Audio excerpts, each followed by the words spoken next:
Hey everyone, so I'm going to do a real quick tutorial on another tissue paper tumbler tutorial, and this will be a two-part. This is going to be a full wrap, and it's going to be a nitrous bottle, and they are choosing to do the carbon fiber nitrous. So with that, I'm starting off with how I print on tissue paper. I know sometimes it sounds like an impossible task. It's not. It's really very simple. So just real quick, I'm going to kind of go over with you what I start with. I just go to Walmart or go to any, Hobby Lobby, Michael's, whatever craft store, Target, doesn't matter. And I buy giant sheets, the big sheets of tissue paper. I cut them down so that they are slightly larger than a size of standard regular printing paper. They don't need to be huge. Then you're working with more. But as you'll notice, when you get your printer paper, it's got all these folds, all these creases. Well, as you send that through your printer, you're going to get texture. It's going to bunch up in there. It's going to not be amazing. So if you have a heat press or even just a handheld iron, I lay mine in my heat press. I heat it up to at least 350, and I lay my tissue paper in there, and then I press it for approximately 15 seconds. Then I flip it over, press it again, flip it over, I press my tissue paper 4 different times, and that leaves me with, I still have somewhat of a bend, but it's not a hard crease that's going to mess with how my design prints. So I'm somewhat ready here to get it sent through the printer. So what I'm going to do, I'm going to take my legal size tissue paper or printer paper, and I am laying it somewhat centered in the square of my tissue. And I'm going to take the excess here, and I am just going to fold the extra tissue paper over. A hard crease. You can tape it if you want. With my printer, the way my printer feeds, it's not necessary. I do use an inkjet. It's what I have. I'm sure laser printers will do just fine. And I can't guarantee that the print quality or that the feed process is going to be the same, but I would assume similar.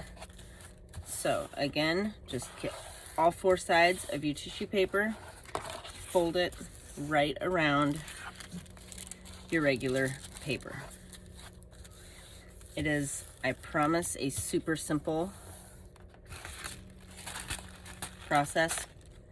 There we have it. That is my tissue paper over top of regular printer paper.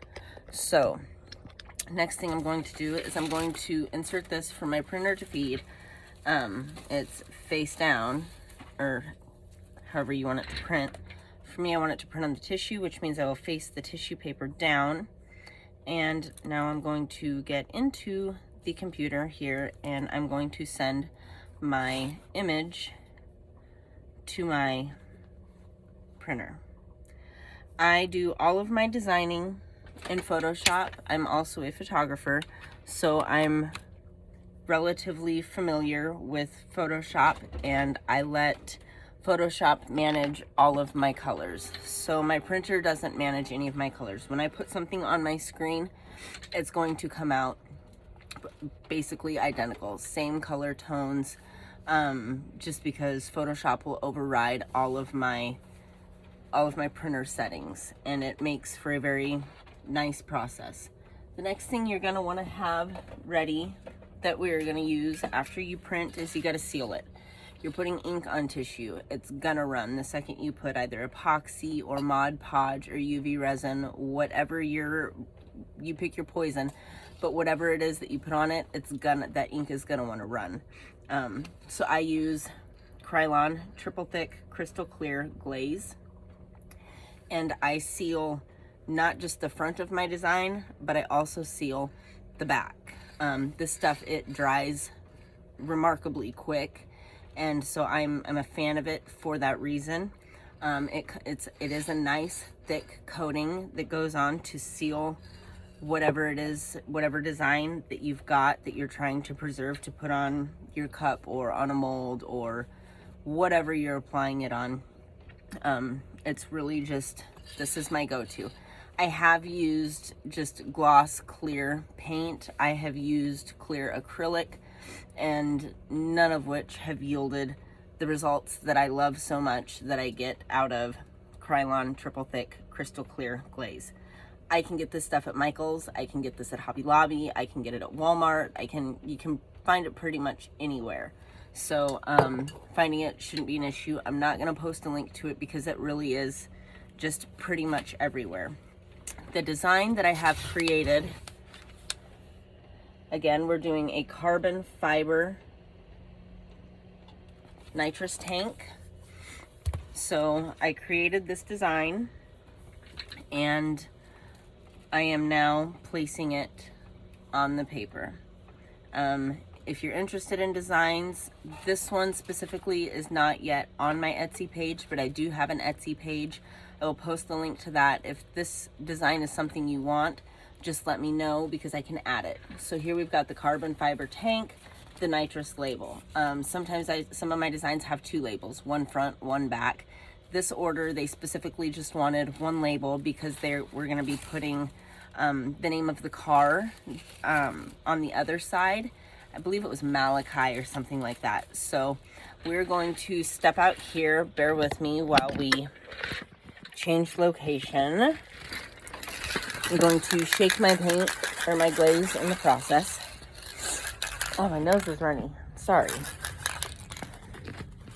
I have year-round allergies. Never had allergies, not a day in my life. And I hit 35 and bam, I'm sneezing, I'm coughing, my nose is running nonstop all the time. So with the glaze, you want to be careful that after you spray it, after you have sealed your design, that you are not letting it sit on anything. You want to, bear with me here, you want to peel away those hard edges that you folded. It will stick.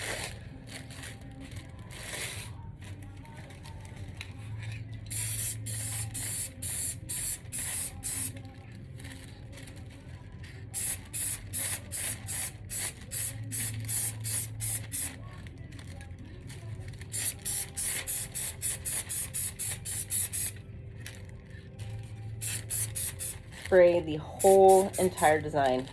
Make sure you've got it really good and coated. You might get some runs. Don't worry about the runs. After you put your epoxy on it, once you apply this to whatever it is that you're applying it to, the runs, they're not gonna show. So you wanna make sure you got your corners, your edges. You just want that whole thing. Then flip over to the back side. Same thing. Just give it a good spray.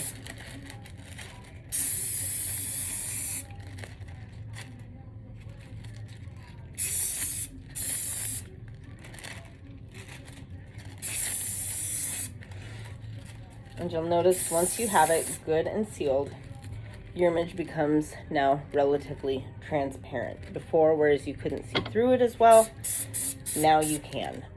So at this point, I then take my design and I have these amazing handy dandy little hooks and loops that Walmart, yes, they're amazing. You get like 14 of them for just a couple bucks. And I hang my design. I let it dry. It just sits up there and it's gonna dry. It's not touching anything. There's nothing for that ink to smudge on, nothing for it to smear. So that is how I print and prep my tissue paper designs. Again, really basic. If you've got any questions, feel free to message me. I am going to let this dry and then I'm going to start another video of how I wrap a full cup with this. So tune in for part 2 if you want to see me designing this wrap. It'll be on my channel, and thanks for watching, guys. Have a great one.